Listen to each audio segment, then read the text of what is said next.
This is the first ski philosophy I've ever heard presented. You look down the slope, you look at the snow and you say, can I move it? And the answer is, if you can move it, you can ski it. This is Phil Smith on the Big Picture Skiing podcast. We bypass years of subconscious learning in a short period of time. This was a mind-blowing episode for me. For the first time, I heard somebody say something in a 5-word sentence that could dictate every decision you make on the mountain, every condition with every variable. Snow displacement for speed control. I have been waiting for a statement like this since I was 15 years old, and I was in my first real ski discussion with my coaches, athletes, coaches, all talking about the same. And probably every year I was a racer, I went through one of these meetings with a coach where we really broke it down into the nitty-gritty. This is what we're trying to do. We drew it on the board, but there was never an overarching philosophy. Later as a coach, I had these conversations and I would get into technique and I still didn't have a full philosophy. And then in PSA, I've been through numerous meetings at PSA. I've gone all the way through the ranks and I still have not heard a simple philosophy. Now I have heard of Harold Harb's direct to parallel method. However, I've never been educated on it, but I have no doubt that it works. There was this one time that my buddy Chuck told me about the Austrian 2-footed, more athletic slalom style technique that his buddy had translated from an Austrian tech manual that he'd stolen out of a backpack on a train. 2-footed, everything's about coming back into the course, back into the corridor, stands up. I linked a video that might support this theory. This is the Austrian sweep from Ari World Champs a while back. The link is in the description. To me, a true philosophy is a simple statement that you can use to dictate any decision you're going to make in any given environment. And speed control through snow displacement takes care of that. No matter where you are, you're going to have to move that snow in a certain way to achieve the goal that you're headed to. I actually got the chance to ski with Tom Gelli down in Australia this summer, and he and I each had the same reaction to it. We couldn't get over how big of a deal it was, how it made so much sense, and how immediately we have to take this into everything we do on snow moving forward. Go over to the Big Picture channel and watch for yourself or listen to it on the podcast. So who is Phil Smith? Well, I actually came across his son, Luca Carrack Smith, when I was making the base skiing racing philosophy, which we'll get to in a bit. His son was the guy I used as my model for what base skiing was trying to achieve, which was someone who was super flowy in and out of the turn, using multiple maneuvers at the top of each turn, but always connecting to a clean ski and riding to a clean completion. Now, I've been kind of following Luca's success as it comes through, and from the Great Britain team, now you also have his younger brother, Freddie, who is about to get a start in Solden and GS. And so this guy, Phil, is the father of these amazing ski racing athletes who have come through under his philosophy, and the results are speaking for themselves. Phil is a British national who has run ski camps all over the world. That's been his trade. His company, Snowworks, offers ski lessons and ski guiding services in Europe, and you can check him out on the website. Now, before we really jump into the philosophy itself, I want to get Phil's perspective on where he came from and how he was able to recognize the need for it and then develop a philosophy that really worked. To begin with, I had, from very young, I had been training as a ski instructor. So all my training, my discussion of techniques, ski performance was all based around ski instructor training. He also did some ski racing. So I had bought into that fully. I was quite young. I absolutely loved it. The idea of watching somebody and critiquing their performance. I love that too. There's definitely a time and a place for sitting down and tearing apart someone's technique, figuring out what they're doing, figuring out where the errors are, where they can improve. It's fun. Analyzing in precise detail exactly what they were doing and what they should be doing. I mean, this is a classic ski instructor lunch conversation. You get an instructor, they watch you against, they compare you to a model that they've been taught and trained with, and then you're critiqued against that model. In American ski racing, Ted Ligety is that model that we're all going out and chasing. In ski instructing, you have the dynamic short turns that are always being displayed or asked of you. Then you also have basic parallel and a little bit of carving. Phil has a great critique of this classical teaching style. We use the high jump analogy a lot. You have your bar set at a level. People just keep jumping over the same height and you'll be teaching them how to jump over it correctly. Even though they're clearing the bar every time. Yes, You yes, know, so that's the yes. equivalent of ski lessons, or it was at the time. That's what we're up to. We have people come down the same mogul run over and over and say, oh, change your pole plant, change this, a little more rotary, a little more of that. Now let's hear Phil explain the difference between a closed and an open sport. But high diving is a closed sport. The movement is very repetitive. You know, they Yes. practice refining that movement pattern and repeating it, repeating it, repeating it, repeating it. You have other closed sports like running in lanes, swimming in lanes, where the movement pattern in swimming is very specific. Like when you're looking at swimming, the movement pattern is so specific, they're given names: breaststroke, front crawl, backstroke, butterfly. And nobody looking confuses butterfly with breaststroke. Again, dynamic short turns, basic parallel, those kind of things. In ski racing, we have a slalom turn, we have a GS turn, and then we have longer GS turns for downhill and Super G. Simple enough. Now Phil's going to flip it on its head. What stroke does somebody involved in water polo use? Yeah. There's a whole mixture. One arm might be doing a breaststroke, whilst the other arm is doing a backstroke. This is one of those things that makes sense immediately. Do you consider skiing open or closed? Everybody would say open. I don't think I've ever had anybody say skiing is a closed sport. It's open. The environment is changing all the time. And so I want you to look at your perception of how you've learned to ski. Is it open or closed? Everybody would say closed. When you're in the trees, are you making a slalom turn, or do you have to do every little thing differently all the time? Or when you're coming down solid Muldoon right there, when you do the breakover, you got to switch to one turn. Then as it gets steeper and steeper, you got to change to another turn. And then you hit the compression. You got to do something totally different from there on out. At this point, you're thinking, I'm on board. Well, bring it home, Phil. We ended up taking on board philosophy, which talks about drills and skills and playing the game. And more or less, everything that everybody is taught, more or less can be thought of as a drill or a skill. It's a drill or a skill. But when you go out and play the game, anything goes. So an open sport is something like soccer, where no two kicks that you ever do are going to be the same. Now, when I'm coaching 3rd to 5th grade soccer, we always do a bunch of drills to start out the day, and then we go and play the game, and I don't see any of the stuff I did in the drills in the game. Now, Phil has another way of thinking about skiing that I thought was super insightful. Was what we ended up calling the performance threads, which is tactical, technical, psychological, and physical skills. For all mountain skiing, when I say to people, I talk about technical, tactical, psychological, and physical, and where the balance lies in those skills. I say, okay, weightlifting, what is it? Well, it's very physical. Agreed. Okay, snooker, what is it? Well, it's technical and tactical, possibly psychological. Okay, it's not very physical. Agreed, yeah.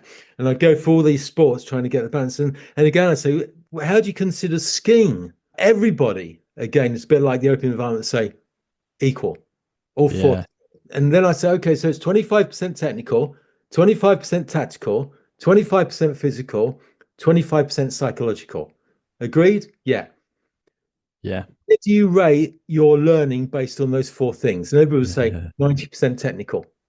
Now, my aim here is not to bag on everyone who's ever done it or the way skiing is currently being taught. It's just to try and open up that maybe there's a small window of an area for improvement for the way we're thinking about it. So that's the setup. We've identified how it's been done and where maybe the flaws are in it.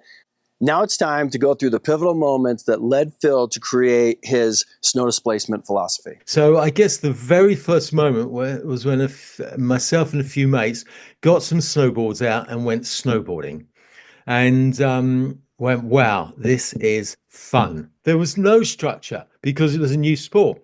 And all these sports that started to come in, BMX biking, windsurfing, surfing, these free sports, these creative sports. And so I guess that was the real change of how I started to think about skiing. In all those sports he's talking about, surfing, snowboarding, there are people who rip at surfing and snowboarding. You can figure out how to shred absolutely with zero technical input from a coach or anybody. So if you can get so good without any of that, can you do the same thing in skiing? Well, a perfect example of that is this story from Phil, which is, I think, one of the best ski instructor stories I've ever heard. I vividly remember we were running a mogul clinic. So we'd watch people ski down and we'd put them into the various groups. And these 2 lads ski down 35 years ago. This memory is so vivid. I even remember these 2 lads' names, Philip and Simon. They skied down, they were quite young, and they were terrible. The worst possible skier you could possibly picture. Feet absolutely locked together, just swiveling, swinging the tails from side to side, cha-cha-cha-cha-cha-cha, in a sort of a slight pivoty skiddy action. Arms all over the place, leaning slightly back, shoulders up, right, leaning back slightly. And to top it all, their coats undone, flapping around in the wind. I'm picturing starter jackets. They were everything you should not be. Everything. Their posture, the way they stood, the way they used their skis, everything. So, of course, you can imagine they went straight, both of them, straight into the bottom group. Philip and Simon went off. The instructor went off with them. We went off to do our clinics. Came back at the end of the day. One of the instructors that took Philip and Simon said, Philip and Simon, they're going to have to move up a group. I said, are you sure? I watched them ski. They were terrible. He said, no, got to move up a group. I said, okay, have a chat with Dave, I think it was. So they went into Dave's group. End of the second day, Dave came up, Philip and Simon going up a group. You know what's coming. And this, they went through every group day by day. On the fourth day, the instructor that was taking the second group, who were trainee instructors, said, oh, Philip and Simon are far too good for my group. They're going to have to go into your group. So I've got people going for their top level international ski instructor award here. How can I possibly take those two guys? I saw them ski. I said, Phil, you're going to have to take them. They came into my group and they were the best skiers in my group, still skiing the same way that I as saw the first day. Feel. This is 100% believable. Probably pretty rare, but believable. So the takeaway here is that shredding and being a good skier does not come from body position or a perfect movement pattern. You know, this makes me think about Bodie Miller. Bodie Miller was sitting back and doing all these things that were wrong, and yet he was one of the greatest ski racers to ever live. It has less to do with your body position and more to do with the approach or how you're trying to ski the runs. And that got me thinking. I must be doing something wrong. Yes. Oh, I'm not seeing the whole picture. I'm not seeing the whole picture. Now we're going to get into the true genesis of Phil's speed control through snow displacement philosophy. This is a long clip from the Big Picture Skiing podcast, and I want to thank Tom for allowing me to make this video. Go and check out the full video from his channel. It's more than worth it. A really important mechanism of speed control. So can you tell that? There's a story behind that. Yes. I was in this environment, a good level group, competent all mountain skiers, competent off-piste skiers. It snowed overnight. There was a lot of snow around. It had been tracked out. It was in trees. Visibility was coming and going. If you took an environment and mixed it up as much as you possibly could, that was the environment I was in. There wasn't two turns that you could do which had a repetitive movement pattern, any consistency whatsoever. They were sort of managing, but they were struggling. And saying, Phil, come on, you got to help us. So I'm in the environment. I'm not out, I'm not doing exercise or drills out. I'm actually in the environment. We're stuck in there and they want some help. And I'm going, well, what do I do? Well, how do we get better? Well, the environment is so mixed. There isn't a specific thing that I can give you. So all the stuff that we talked about in the past, rotary skills, edge control, pressure control skills, flexion, extension, rotary, lateral. You've got to use all of this. They're in the open environment. They're playing the game. So I said, okay, what is one thing that we have to do when we're skiing around here? One thing, and this was a group discussion. It wasn't me, because I was lost as well.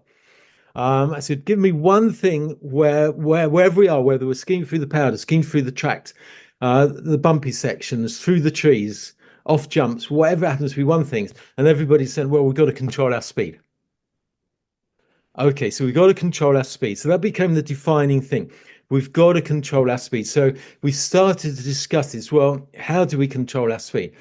And we know that in ski instructor terms, when you're working on open areas, it was all about turn shape.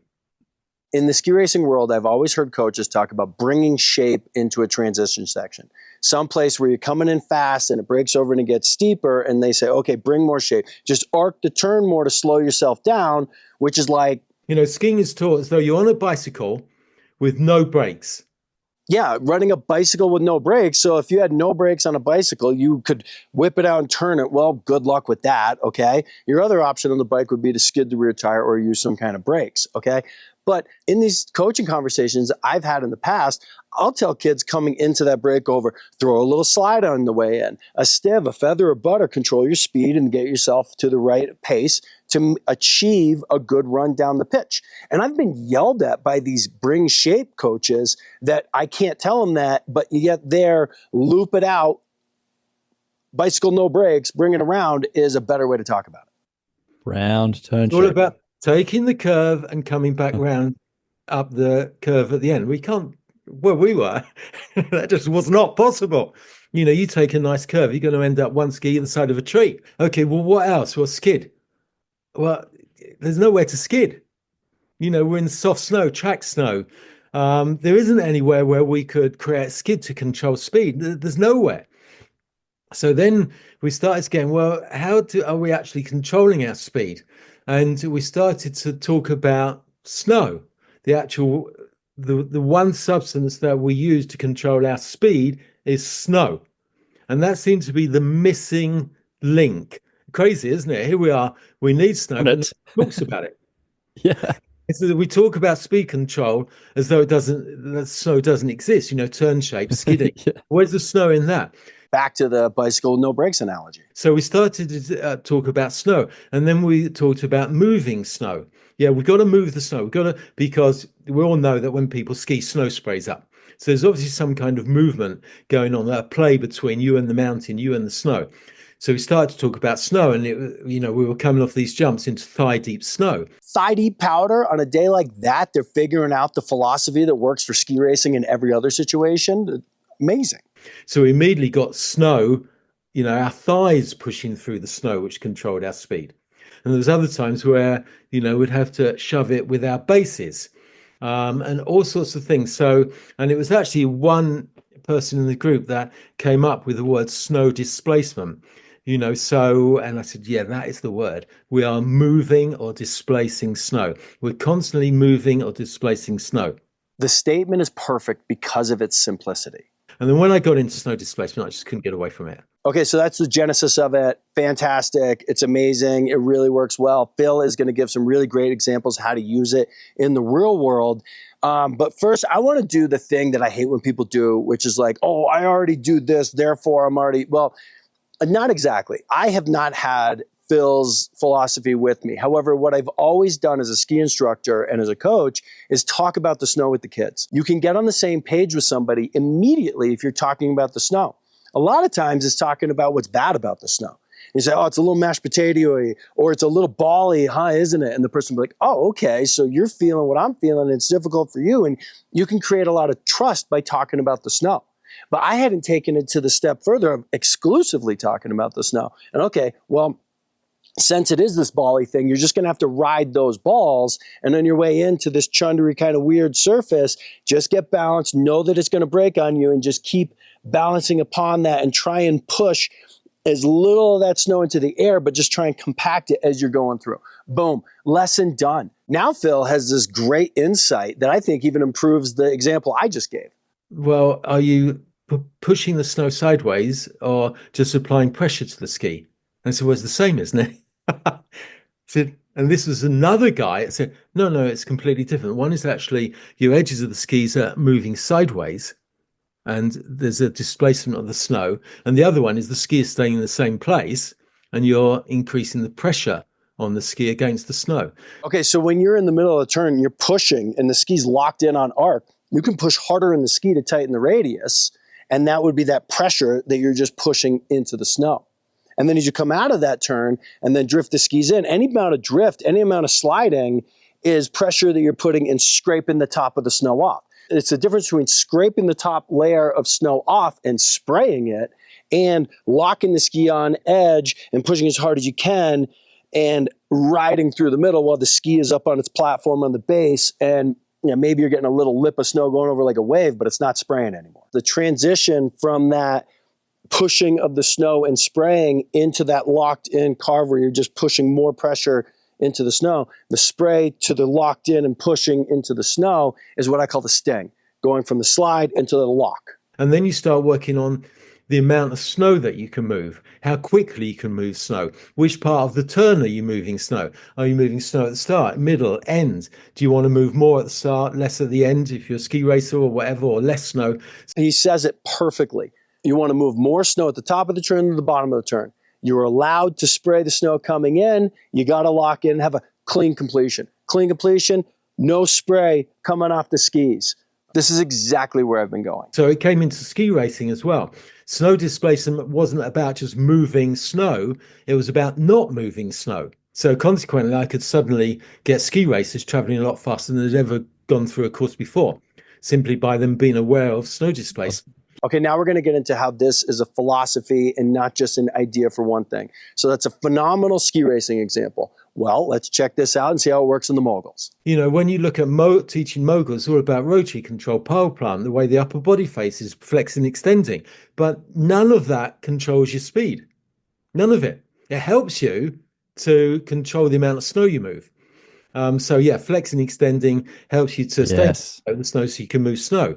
Rotation helps you to get your skis across so you can move more snow in a certain direction. Yeah. So we took that subconscious snow displacement and we turned it into a conscious teaching. So if we come into a hollow in a mogul field and I've got a 1 meter space and I grab my edges and the edges go sideways, I will move a certain amount of snow. But the next bump, I'm traveling at the same speed. So I've displaced snow over 1 meter. And if I'm in control at the end of that means I've displaced the right amount of snow over a meter area. I go into the next section, the hollow is 0.5 meter. Okay. Now, if I've got the same technique, I'm going to go too fast out of the next one because I've used the same technique. So now I have to displace the same amount of snow over 0.5 meter as I did over 1 meter the bumps before. I mean, in good skiers, this is all happening subconsciously. Once again, I think he's nailing it. I think explain to somebody that they're going to have to push a little bit more snow in a tighter area and they can push less snow in a bigger area. It just makes sense. And now you're explaining to the people what we're thinking subconsciously. I think it's wonderful. It's genius. Phil is killing it so far. Now let's listen to his take on skidding. We divided skidding into momentum-based skidding and strength-based skidding. Okay. So most people, they know about momentum-based skidding. You know, you turn your skis and the ski across your line of travel and they skid sideways. Momentum-based skidding is going to be a feather or butter. Anytime that you've come out of the old turn and you twist your skis and you're trying to drift across and reduce your speed as little as possible, so less than body weight pressure on the ski as it's traveling across. So that's a momentum-based skidding. You're using the momentum from the old turn, drifting, not trying to resist it, but go across the fall line until you do engage. Strength-based skidding, rather than using our momentum, we're literally physically pushing our ski sideways. So strength-based skidding is going to be like a full-on stiv, where you put full on, you're trying to brake on your way in as you're moving across the hill. Now you're trying to grind, slow yourself down to the top of the turn. That's strength that you're putting into the ski. It's also when you're out in the powder and you're trying to physically push your tails out and get that ski coming back across when you have to muscle the ski into the snow. So you're using your strength to push that snow out of the way versus just trying to lift and be gentle and slide across it, which is the momentum based. A little competition with the group where I put 2 poles in, drew a line across. Okay, our job is to go down here and we're going to stop between the 2 poles. And then I'm going to see how far you can spray the snow down the slope. And then I mark it. The distance you can spray snow is directly proportional to the amount of power you can put into the turn. Immediately, everybody watching this should go out and try and find opportunities to spray snow or teach your kids how to spray snow harder and further. Obviously, don't have them spraying people. It's dangerous. I don't approve of it. See how high up you can get the kids to spray the snow. This is a genius concept. Once again, that's all I got for you today. I hope you found this as fascinating as I did, and I hope this is as transformative for you as it is for me. Check out Phil at snowworks.com. It looks like they got a really great offering. And get out there and support the Carrack Smith brothers. Those guys are super sick. I'm really impressed with Luca. I'm super excited to watch Freddie and Solden. Remember, Ski Dad TV is a value for value channel. If you're getting something out of this, please share some value back my way. Thank you for watching Ski Dad TV, and I'll see you shredding out there.